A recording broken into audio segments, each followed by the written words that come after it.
Today you are about to get a lesson on how to properly have non-league soccer culture in America by introducing you to a club that truly gets what it means to be a true community club. This is non-league soccer in America. This is Ehtar Belleville FC versus BOHFS. And when I say that this team truly gets it, it really comes down to the small things. Meet the mummy for Ehtar. This is kind of their unofficial mascot. It is on their merchandise that they have. I visited this club for the first time last year, and I was blown away at just the community spirit that this club has. And I was originally not going to be able to cover this game, but then my schedule opened up, and I was so happy to be here because I wanted to show you this team for myself here. Now, last year they weren't a very good club in the NPSL. They were, I think, that last in the NPSL. They didn't get their first win of the year until their very last match when they actually beat Club Atletico at their own home ground. Now, Atletico played in both the NPSL as well as the Midwest Premier League. They're just Midwest Premier League this year, just for the record. They actually brought in a new gaffer this year. He was the former head coach of St. Charles FC in the USL 2, a club that I actually worked for a little bit as a public address announcer last season. They decided not to field a club this year, and that made Mosby available. And Mosby actually led St. Charles FC to a very successful 2024 campaign where they were very much nipping at the heels of Peoria City, who actually ended up going all the way to the USL Championship. So he's a coach with some pedigree, and in fact, let's go ahead and introduce you to Tim Mosby right now. All right, fellow St. Charles FC orphan, now gaffer of Atar Belleville FC, Tim Mosby. And first things first, we were talking a little bit before we started recording. You have received a great welcome here at Atar, haven't you? Absolutely. Ownership group has been extremely supportive. You can't ask any better. The community supports its soccer here. The group of guys we have are awesome guys, good talent, good people. So looking forward to get started and get things rolling here at Atar. Very exciting product they put on, a great fan day experience. And like I said, that's just what it's about. Hot summer soccer days in St. Louis. Perfect. And of course, you know, I mentioned St. Charles FC. We both were employed in some capacity by them last season. They decided not to field a club this year in USL 2. So you made the jump here. How has that transition been like for you? You know, it's very similar in a lot of ways in terms of quality of talent. I think our quality of talent here is just as good as what we had at St. Charles. I think USL 2 and the NWPL are very different in some ways in terms of, obviously the travel's a little bit different. There's some of the rules in terms of substitutions. And I'm getting used to all that, but I think it's very similar. Again, I think I would put up both of our teams to be very competitive against each other. Absolutely, absolutely. So I know St. Charles is an academy system, so you probably had a bit of a pool of players to, work off of here, whereas Atar is purely a community club. How has that affected your building of the roster? Has it?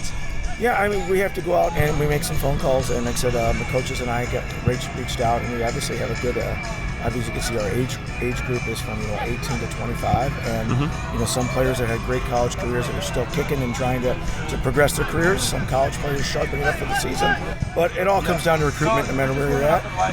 We're in a great location in Belleville, close to the St. Louis area, so we've pulled a lot of St. Louis area talent. We've also pulled some of the best players from the Illinois side, so it couldn't have worked out any better. And I know you were able to bring over some of the players that you had at St. Charles FC, one of them Luca Bartoni, a great striker. So what are you expecting from your club this year? I know this is a new league for you, but... Yeah. Well, I think with the past results, I think obviously we're not picked very highly in the league, and well said, obviously, with the finish they had last year, but I think we're going to be right up in the pack at the end of the year. I think we're kind of maybe the dark horse here. Obviously, you have AFC Columbia and BOHFS. They're very, they're going to be, favorites in the league. But I think we're going to make some noise. I think we're going to surprise a lot of people, and a lot of these guys are ready for that challenge. So I think we have a talented squad. We're very deep in the back end, very deep in goalkeeping, and obviously up front, we have a lot of options to run at you. So you guys just have to sit back and watch and let me know. Absolutely. And so, like tactically, obviously you don't have to give me the whole, plan, but are you going to be a pretty attacking club, more defensive minded? Are you going to play Olaf ball? Yeah, we want to value both. I think really at the beginning when you start a team like that, the defensive structure is first. If you're conceding goals and your defense and goalie is not in sync, then it can be problems. So right now I think we're still working on the attacking of it. Obviously the finishing third product is something that is needed. I think every team in America, high school, college, on up to semi-pro, all working at that in a short amount of time. So as soon as our attacking flow gets going together, I think we can be really unstoppable because our defensive end, our keepers have been very solid.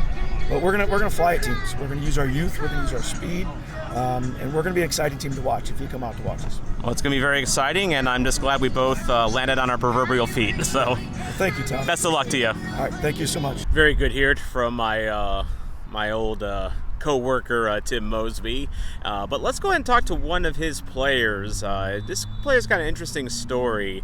He's traveled a long way and he plays a long way from here. So let's hear the story of McQuan Aldridge. McQuan, first of all, what enticed you to play for Atar FC? Well, first of all, this is a beautiful community. Yeah. It's a beautiful club, but I was invited by my friend Gary and yeah. Okay, so you originally hail from Kingston, Jamaica. So tell me about your journey, up to this point, coming from Jamaica to here. Well, I've played in high school in Jamaica. Okay. Transferred to the professional league there. Then I made the decision to move to America to further my studies in my athletic journey. So it's been quite a journey so far. It's been ups and downs, good results, and yeah. So you play for, you're also committed to UConn, is that correct? Yeah. So how'd you end up there?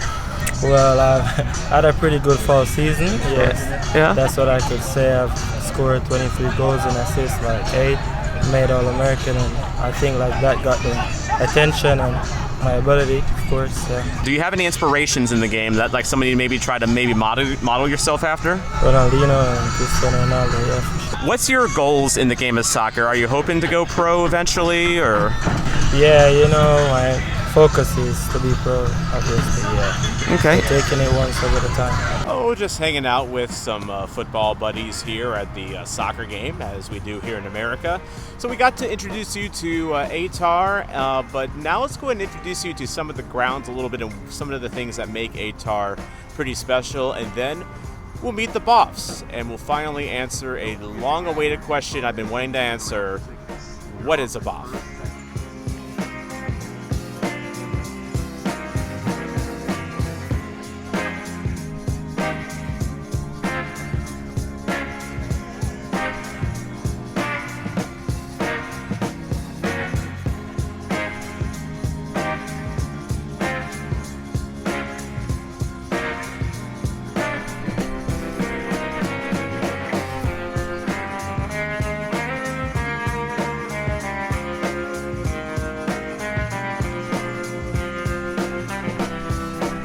And shout out to Atar FC. They have a proper merchandise stand here. This is last year's player kits that are for sale. But they also have regular shirts as well, including this absolute banger right here. Now tell me, when you see this logo, tell me you are not absolutely charmed. It's a killer logo. It's not Messi, but it's Mbappe, but I'm actually focusing. This is, anytime you go to an Atar game, you'll find a bunch of volunteers in that type of shirt. They're working the merch stand, they're working the ticket table, and of course, you got the owner right there, Ian. And when you go to an Atar game, you have nice grounds, like you have this nice little picnic area over here. You have a beer garden. I repeat, you have a beer garden, and then you have a food truck over there as well. So I think what we're gonna do is at halftime, we are gonna give both of these a shot here. But I also like to talk about the concession prices in these videos. Very reasonable.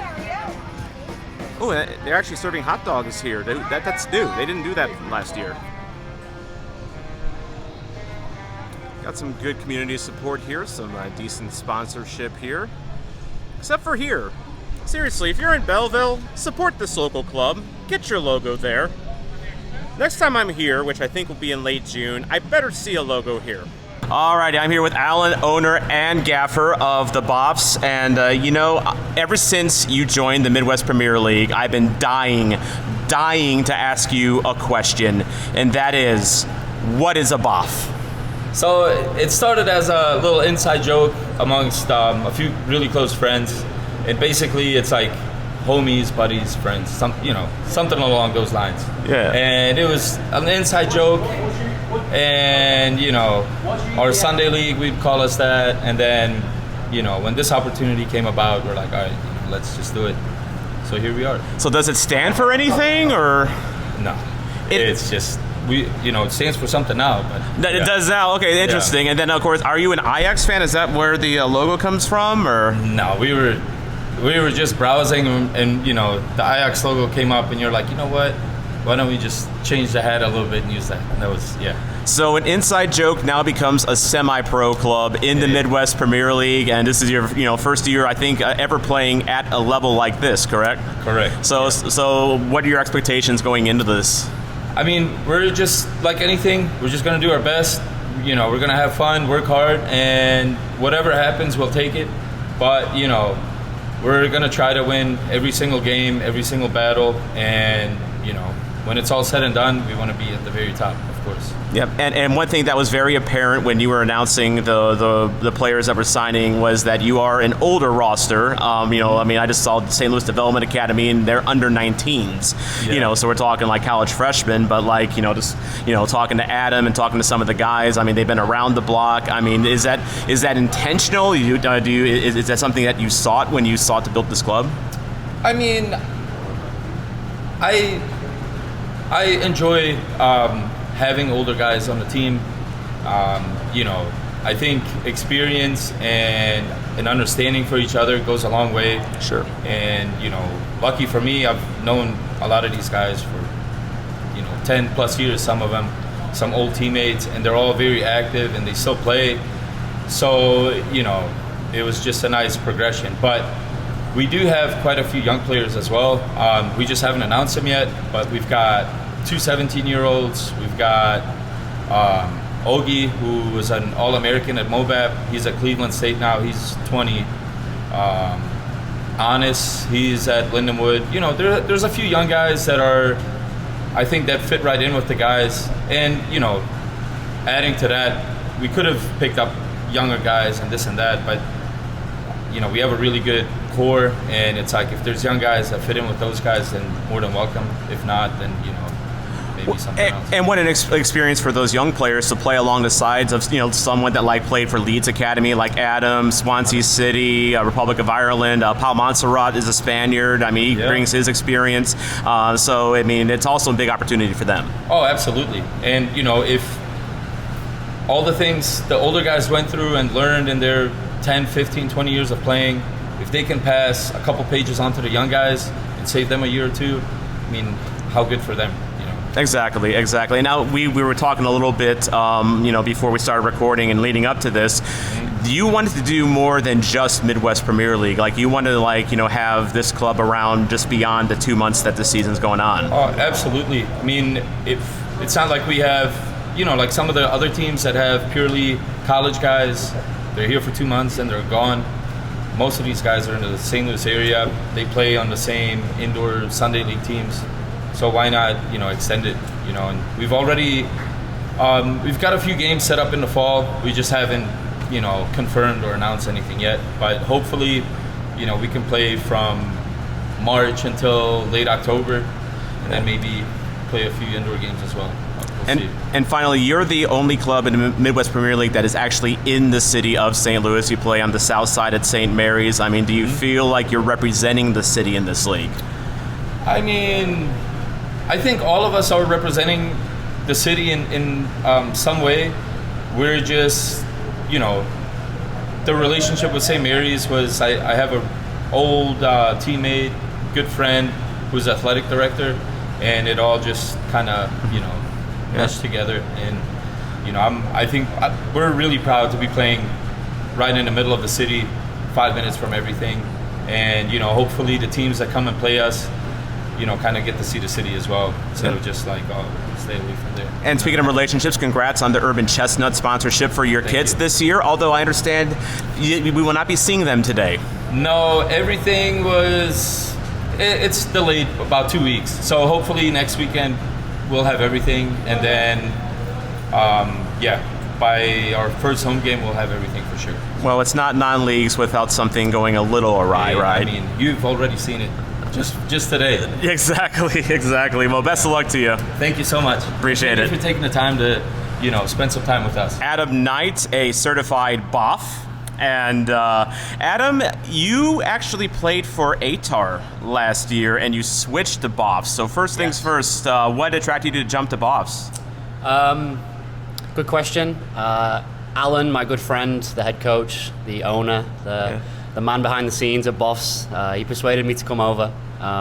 Felt like it was a good opportunity for me to grow with something new. I wanted to experience something new, close to home as well, and I knew what guys Alan would be bringing in, and so it was exciting. So new challenge, and Alan, I trust Alan, so it's good to work with him again.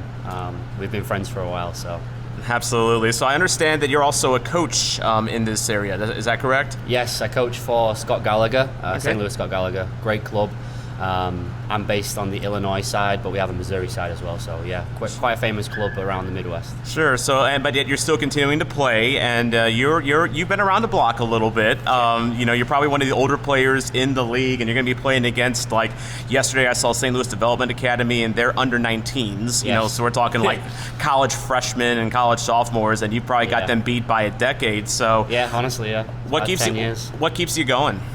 I've always been into fitness, always loved my soccer. Obviously I been coaching for 5-6 years now, but there's nothing better than playing. I recommend to anyone, if you can still play at any level and you can do it, then go for it. And I'm just going to go until the legs can't go anymore. So this is I do a lot of coaching every day, so this is sort of my chance to express myself a little bit more. So there's nothing better than playing. Well, and you probably have some younger players on the roster as well. Is this kind of a chance to be a bit of a mentor as well? Oh yeah, definitely. I've been around the block, as you said, so I can give a few tips to the young guys for sure. There's plenty of experience on this team, which is another reason why I wanted to join and be with guys similar to me. So it's exciting. We've got a good blend of young talent and also experience from around St. Louis that have been there and done that, so we're looking forward to it. Absolutely. And of course, when you mentioned being around the block, you actually came up in the Leeds Academy over in England. Yes. And so you bounced around a little bit. I mean, how does non-league soccer in America even compare to the lower levels of England, or does it? I grew up in England, obviously played in the academy system for a couple of years, and then got into the non-league system, which is non-league in the UK is different. It's great. It's a fantastic experience. If any player gets to play in it, I definitely recommend. It's all about the culture and the town and where you're from, and it's a really good environment. So definitely recommend anyone doing it. It is different, a little bit more physical. I'm sure. If you're a midfielder like me, you can go through periods of time where you might not touch the ball at all, and you play on some dodgy fields. Here is a little bit different. Facilities are great everywhere you go. So. And everyone wants to play. Everyone wants to build from the back and get on the ball. So as a midfielder, as an attacking player, it suits my game for sure. Well, and obviously America's got about a century of catching up to do with England, when it comes to just the game in general. But I know BOHFS is one of the clubs.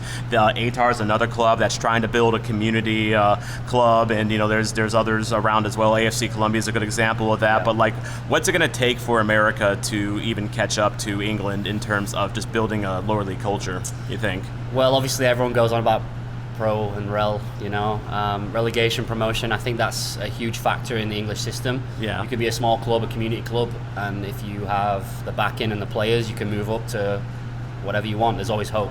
Same thing if you're a top club, there's no guarantee that you're going to be there. So that creates hope for the fans and things for people to believe in.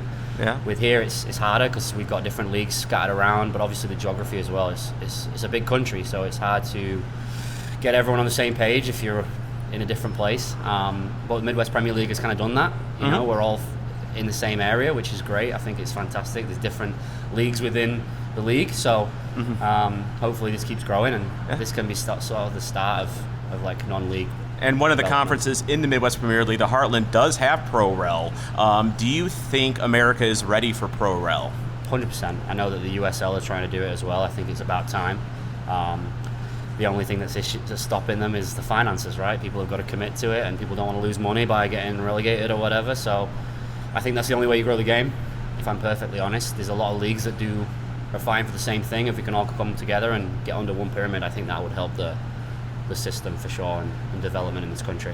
Perfect. Well, we got to get through today. First game as a BOHFS, and good luck today. Thank you. Appreciate it. So as you can see, another field in the non-leagues of America where they have to play on football lines. So we're going to play our favorite game that we discovered from yesterday, and that is guess which colored lines that they'll have to obey in order to stay in bounds. All right, last game it was black. This game, it's yellow. Yellow. If you had yellow in the comments below, give yourself a pat on the back. So one slight drawback to playing at a football ground is that typically the bleachers are set off a little bit from the field. They got this big track here that kind of acts as a divider, which means I'll have free room to roam, but obviously I'm lucky to have a press credential from the Midwest Premier League, which thank you again for providing that and getting this access here. But crowd starting to fill in here a little bit. The last couple games I went to last season had some pretty good support, so we'll see if more show up here as we approach game time here. By the way, you'll be happy to know that if you watched the St. Louis Development Academy video, the scoreboard wasn't working. But good news, the scoreboard does work here, so already winning some points there.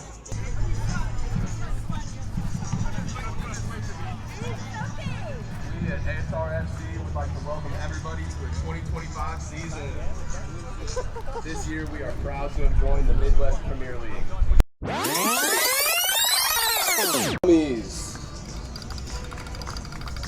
Ehtar is proud to promote diversity across all areas of football and is committed to tackling discrimination and supporting players and others within the game who suffer discriminatory abuse. Today's referees are Adam Dries, Marco Perez, Adam Lohr, and Elham Maiden.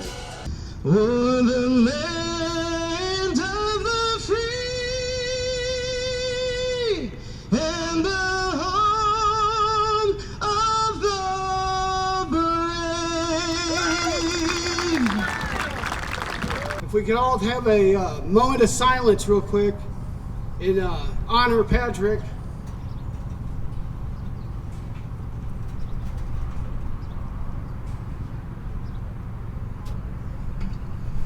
Thank you. Let's go, Ehtar.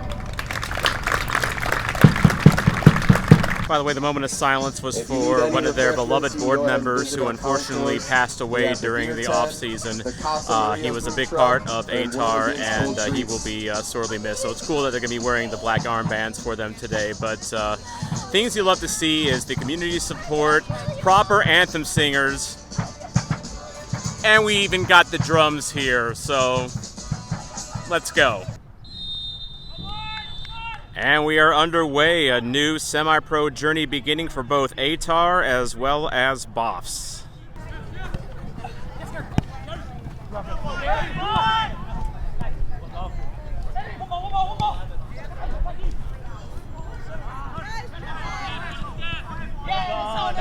That's good.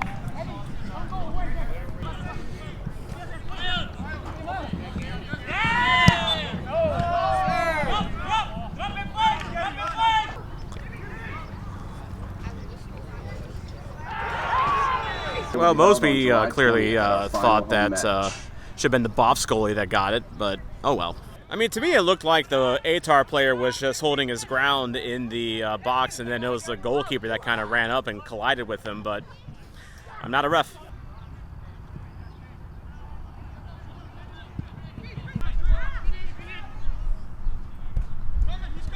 There's Knight.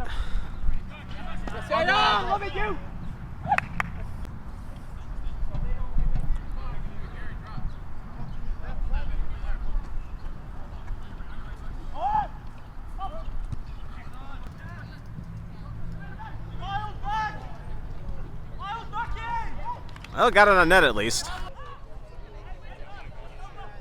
Oh, what a save. Ooh.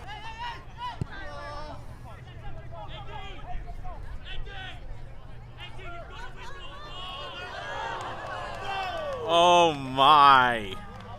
What happened there? Oh, I saw that happen at the Dev Academy game where a goalie mishandled the ball, got a little careless with it, and then allowed the Dev Academy player to score. Same thing here, where it looked like the goalie had it well under control, was a little too loose with it. Credit the BOHFS player for pressing up there and making something out of nothing. And with about 20 minutes gone here, BOHFS have the early lead, 1-0.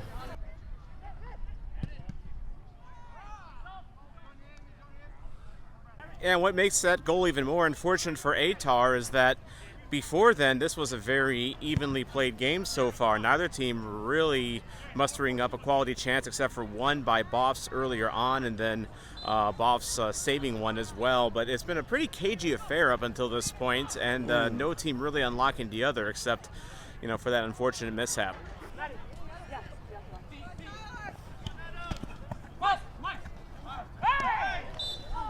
Yeah, that's a foul. Oh my. He's free. He's free. Tries around the keeper, falls, no call. Oh, he made a meal out of that one, unfortunately. Oh, I hate to say it, but that poor Ehtar player is going to have some nightmares about that one. Free and clear. You don't get much more free than that in this game, and just, I think, overthought it. And that could have been a golden chance to tie this up 1-1, but still a lot of soccer to be played. There is about 60 minutes left. Ehtar has an opening for a drummer if you are interested in applying.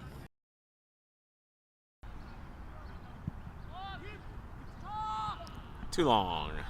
And that play kind of sums up this game so far, where both teams seem to be like two counterattacking teams going up against one another. Neither team are really seeming to like to hang on to possession very long. A lot of turnovers, a lot of giveaways, a lot of out of bounds so far. Not because of bad play, I think it's just because it's a style of these two teams where neither one of them especially want possession. BOHFS does have a little more possession than Ehtar, so I've kind of decided to stick over on this side for a little bit to see if I can get a goal, behind me here, because I feel like the run of play is running towards BOHFS' way a little bit, but watch Ehtar score like right after this. That'd be my luck, honestly.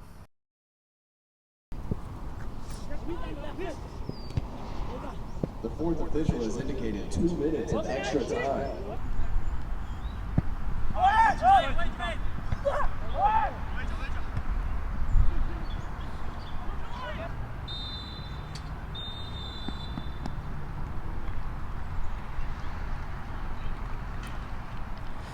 Yeah, not much to applaud for if you're an Ehtar fan, unfortunately. So BOHFS heads into the break with a 1-0 lead here, probably deserved, even though their goal was an opportunistic, kind of a fluky goal. But all this soccer has made me thirsty. I think it's time for a drink.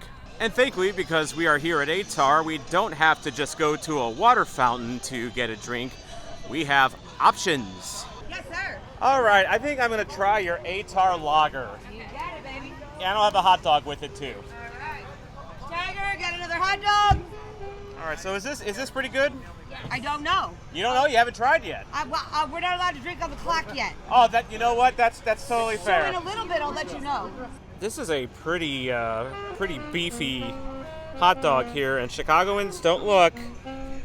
Oh no. Yeah, I'm from St. Louis, so bite me. We got some mealtime music as. Oh, look at that, getting donations. You love to see it. We got some lunchtime music by the saxophonist back there. We're going to give this a shot, Ehtar Lager, and let's see how this tastes. And again, doing this for the journalism. Wow, that's actually really good. Very smooth, crisp, clean, very satisfying. From Mill Pond Brewing here in Belleville, I'm going to give this actually Millstadt. It's elsewhere in Illinois. But I'm going to give this a solid 9. This is a really good, tasty lager, Ehtar lager, and $6 too. I mean, American soccer, you're paying double that at Energizer Park or anywhere else.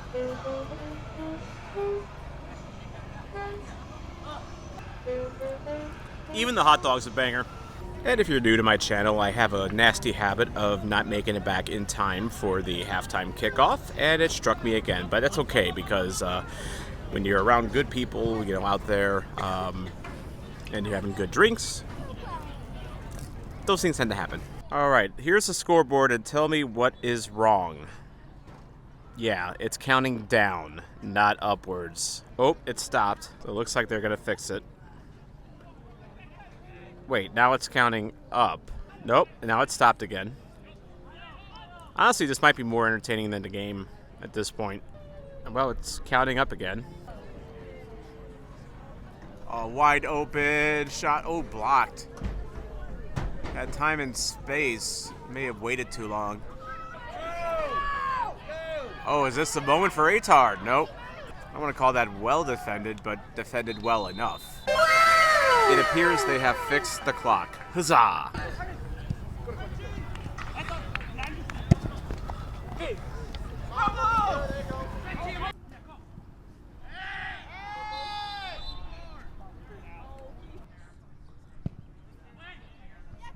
Ooh, on net. Goalie had to make a stop. Of course, it does help when you have an absolute mountain for a goalkeeper. Oh, good ball. Back out. Shot. And unfortunately, he converts the field goal. Ay, ay, ay. We are Ehtar. We are Ehtar. A yellow card, I believe, for dissent. And the dissenting party is still dissenting.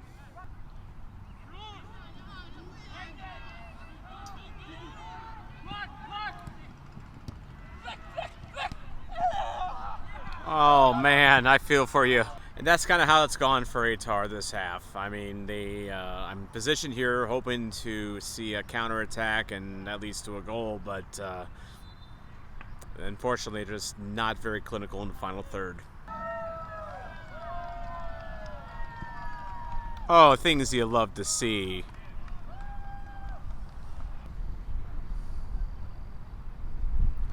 Shot, doink. We are Ehtar. We are Ehtar. We are Ehtar.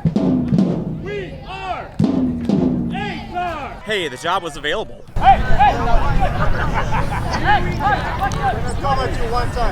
These players often know each other at this level, and sometimes they like to have a little banter. Okay. Ooh. That's actually kind of wholesome. Those two players on opposite sides kind of working against each other all game, and yet when one of them's having a leg cramp, the other one steps in and helps out. It's good sportsmanship.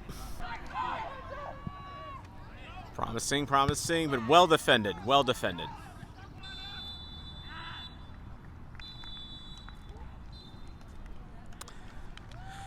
And that's the end of the game.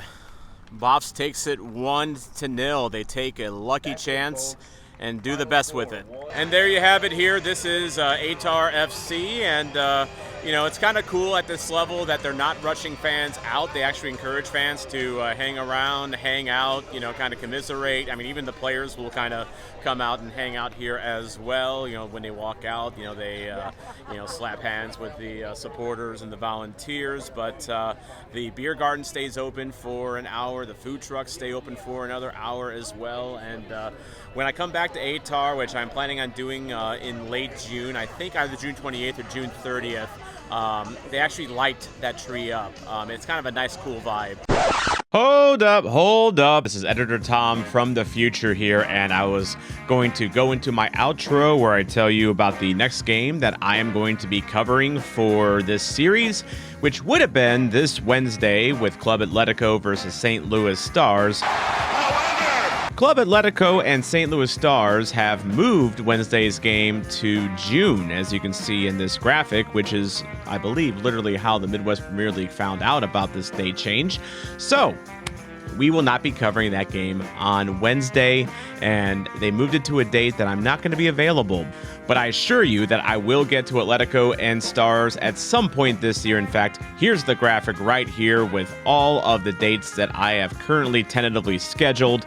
And you may notice that the St. Louis Stars game is to be determined, and that is because of schedule changes. The game that I was going to go cover on May 28th, which would have been the next game after Atletico Stars, that also has been moved to July 2nd because their fields got flooded.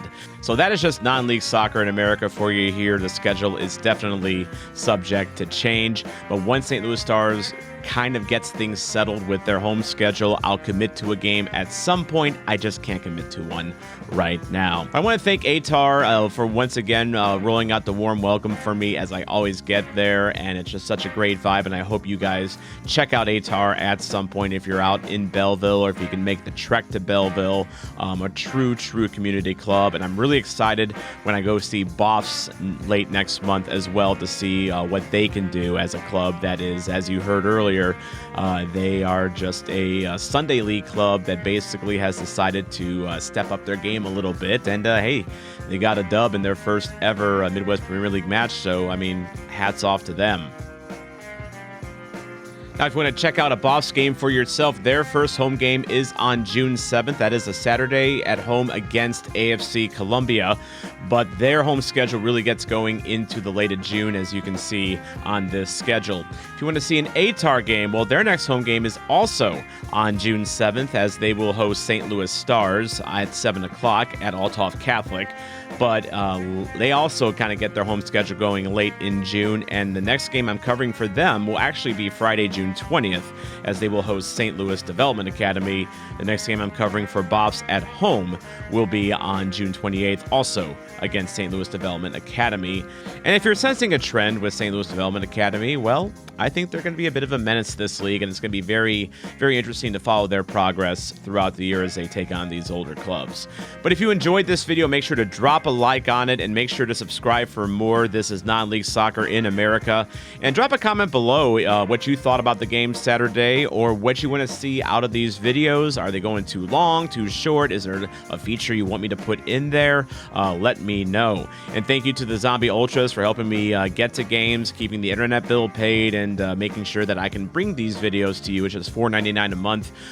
Or if you just want to drop a few coins in the proverbial tin can, you can join the 99-cent supporter section, like over a half dozen of you have at this point. So thank you so much for your support. This is your soccer zombie, Tom Franklin here, and if you missed it, I already dropped the first video of This is Non-League Soccer in America just on Saturday, and that video is right up here. It is St. Louis Development Academy.